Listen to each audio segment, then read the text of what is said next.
Monday will mark 50 years since student-led protests turned into deadly riots in Kansas City. It all unfolded on the day of Martin Luther King's funeral. Here's more to explain what happened. Morning of the 9th of April, 1968. It was a nice warm day. It was April. I remember that day. April 9, 1968. It's ingrained in my head. The kids, 1,000 or more, were marching. It's time for a change. It's time to march. It's time to do. I felt like we were empowered to do something. The kids had no guns, no weapons. All they had was their mouths. They were coming down the highway. Police began to tear gas the group. And our eyes were burning. And that was it. It was on. I think the riot started at that moment. You could see the blood droplets in the street. That afternoon, evening, the burning started. We stood on her porch in the dusk, and we could see the fires. Race relations were shattered.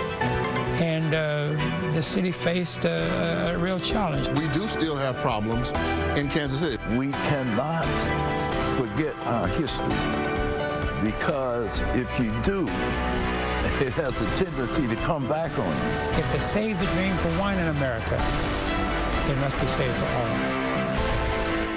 A special report on the 1968 race riots airs right here on 41 Action News Monday night at 6:30 with an extended version airing on KCPT at 8 p.m. We're counting down to our special report on the 1968 riot here in Kansas City. 50 years ago, KCPS administrators were in a special meeting. There was one question on the table, and the decision changed the city forever. The question was whether or not the school should be closed the next day, which was Tuesday, April 9th. The Kansas City Public Schools superintendent decided to stay open. High school kids, saddened by the death of Dr. King, angry that schools didn't close, walked out. You can't imagine all of a sudden you turn the corner at Linwood in Indiana, and there are kids hanging out the windows and out the doors screaming, "Yay!" And it's unimaginable. The students gathered at City Hall, several people making speeches on the steps as police stood nearby. There was a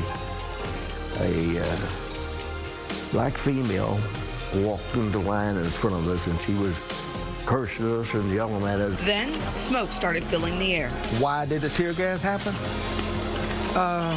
Dear, you know, nobody has a locked-in answer as to why. It was a scary situation.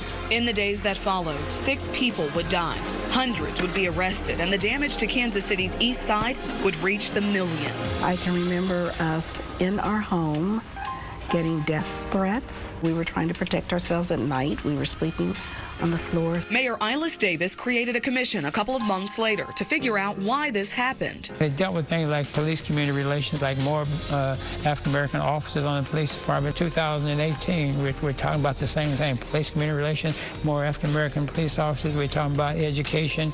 We're talking about employment opportunities. How does the Kansas City community deal with the issue of race, right? How do we move forward? How do we heal? America's never dealt with that. It's something that's uncomfortable to deal with. But somewhere, some way, we'll have to deal with that issue of race. 68, the Kansas City race riots, Then and Now, airs tomorrow at 6:30 p.m. right here on 41 Action News.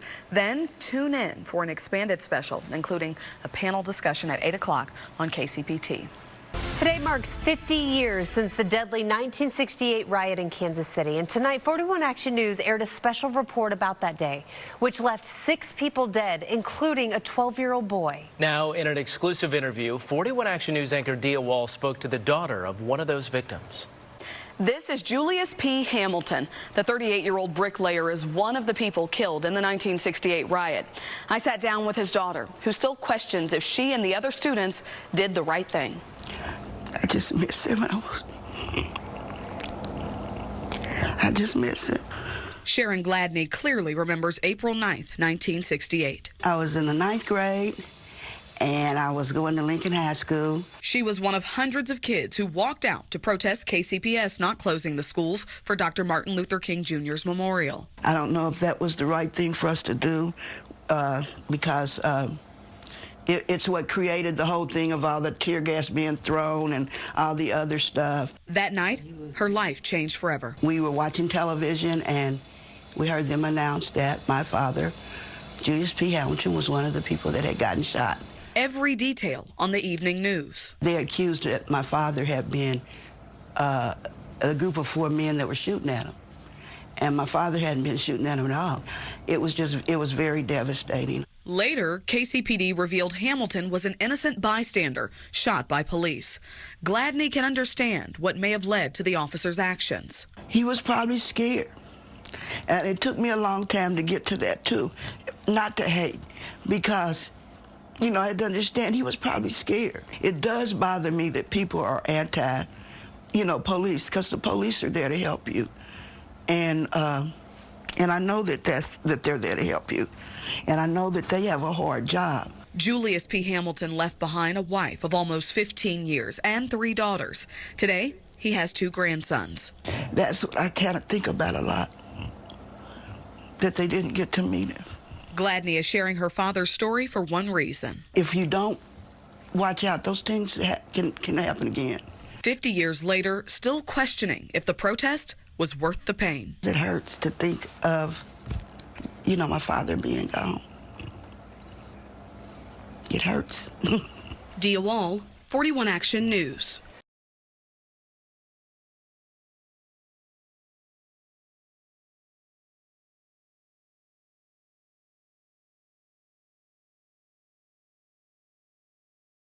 An exclusive tour tonight inside the Jackson County Jail, just hours before more inmates are expected to return.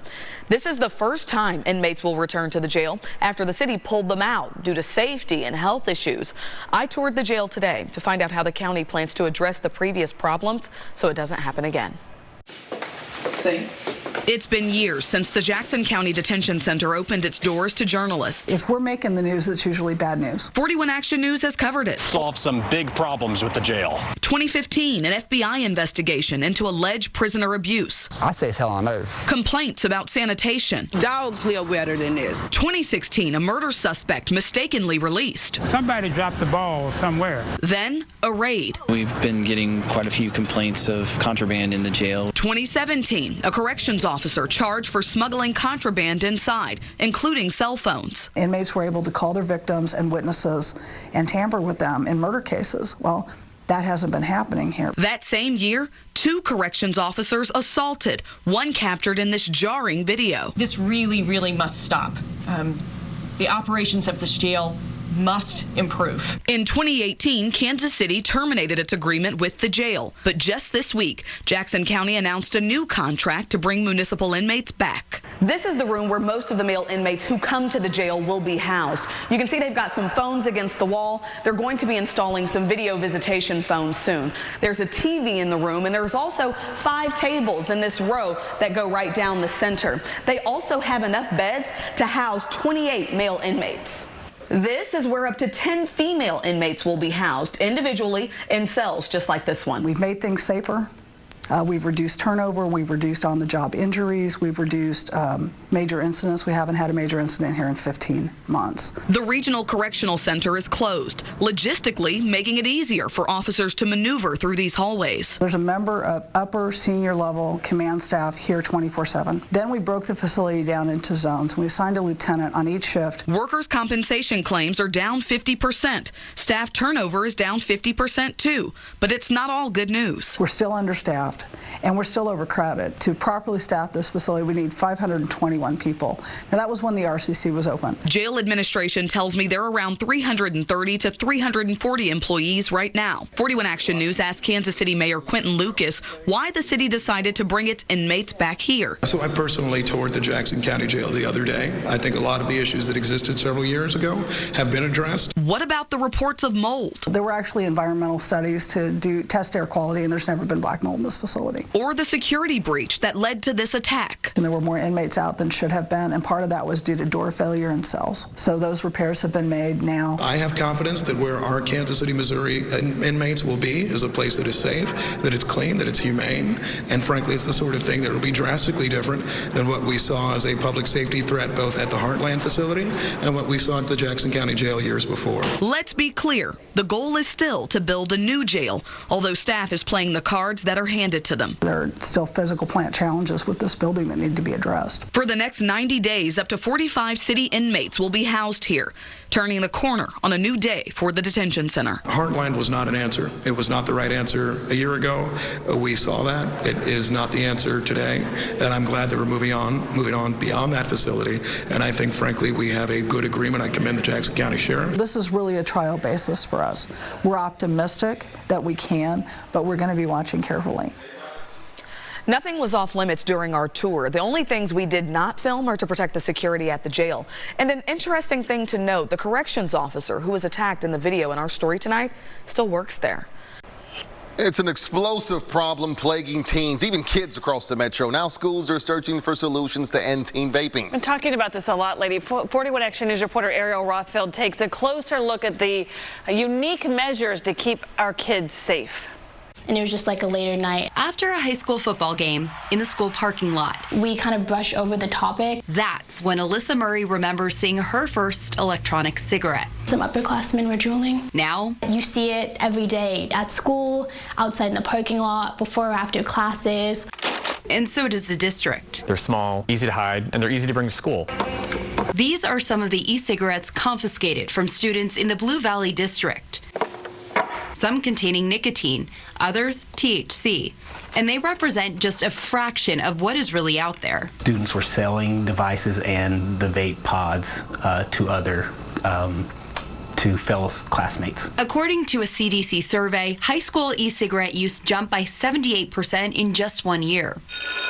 In Kansas, the state health department says 1 in 10 high school students say they use them daily. There were kids in our buildings that were addicted to this, and they couldn't help but to vape. They couldn't sit through a class. Blue Valley couldn't sit either. This is an addictive habit. Instead of just suspending students, the district now offers diversion through an online medical program. Smoke City, it's the tobacco capital of the future. So students punished for vaping also understand what it does. I've had more students approach me this year with questions about vaping. I've had more students approach me privately about how can I quit. 200 miles southwest of Kansas City, Goddard Public Schools are also taking action in the form of a lawsuit. We have a crisis of vaping. Hoping to hold manufacturers, distributors, and sellers of e-cigarettes accountable. Smoking is bad. Everybody understands that. Now we have this vaping. They're the first school district to do this, but not the only to consider. So we don't want to stop vaping from 7:30 to 3. We want to stop it in that child's life the entire day. Alyssa Murray does too, hoping more of her classmates and friends and the trend. I don't think it's a healthy outlet, or I don't think it's like cool. Reporting in Kansas, Ariel Rothfield, 41 Action News. The Lawrence School District updated its health curriculum this school year to specifically address vaping. The superintendent told us the district is looking into devices to detect vaping. Those cost more than $1,000 each. A local venue reveals it will soon shut down, leaving couples scrambling to find a place for their big day. It's like a big, catastrophic, just inconvenience for everybody. 41 Action News reporter Ariel Rothfield joining us live from Overland Park outside Noah's event venue. Ariel, what's going on here? Kevin, I spoke to 2 employees on site. They tell me they were just as surprised as some of those brides, knowing that they will no longer have a job at the end of the month. As for those brides dreaming of their big day, well, now the race is on to find a new venue. As crews finalize the decorations for a Friday night wedding, Monique Lane's wedding decorations will now sit in these boxes. I can't see myself walking down the aisle at any of these places but this one. She and her fiancé Richard had set the date, May 16th, 2020, and they were getting married here at Noah's event space in Overland Park until they read this. Due to an inability to reach an agreement with our landlord, Noah's of Overland Park will permanently close on August 31st. Oh, now I'm back to square one.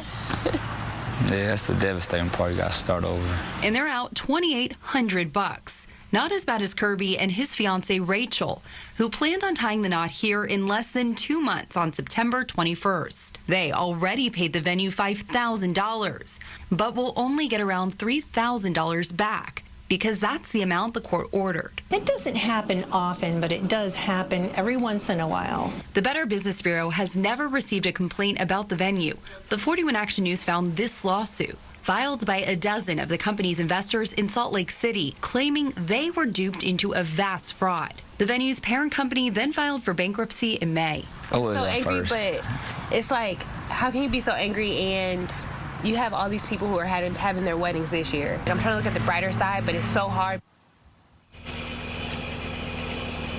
As for those customers who want their money back, the company linked to this form in the email you might have received. They're asking you to fill it out. Now, the Better Business Bureau tells me you should also fill out a complaint with the Kansas Attorney General's office. Reporting live in Overland Park tonight, Ariel Rothfield, 41 Action News. All right, Ariel, thank you. It's a program helping people one bicycle at a time, and now the KCK Police Department is getting involved. The department's police chief tweeting this picture of a trailer with bicycles on the back of it. New at 10 o'clock. 41 Action News reporter Ariel Rothfield shows us how this is now helping hundreds. From the broken There's something definitely wrong in there. to the slightly damaged.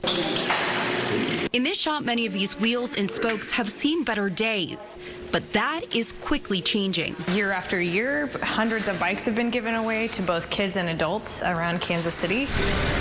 Bike Walk KC's Earn a Bike program is teaching people how to take care of This actually looks okay.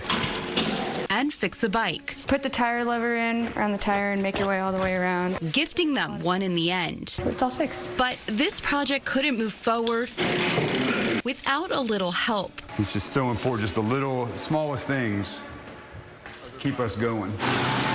Like donations from across the state line and the Kansas City, Kansas Police Department. It ends up just sitting in our property room, taking up very valuable space. Community Officer Travis Toms has been collecting bicycles for about a year. First time that we donated the bikes, we had probably 20. Since someone in this neighborhood approached him about a problem. Too many bikes, too few riders. Now Toms will drop unwanted bikes at the shop to get a little TLC. You know, and that's kind of what community policing does. Helping Bike Walk KC with its mission. We recognize that we meet people that don't always have bikes. Making some kids and adults' days a little better by simply changing gears. Reporting in Kansas City, Ariel Rothfield, 41 Action News.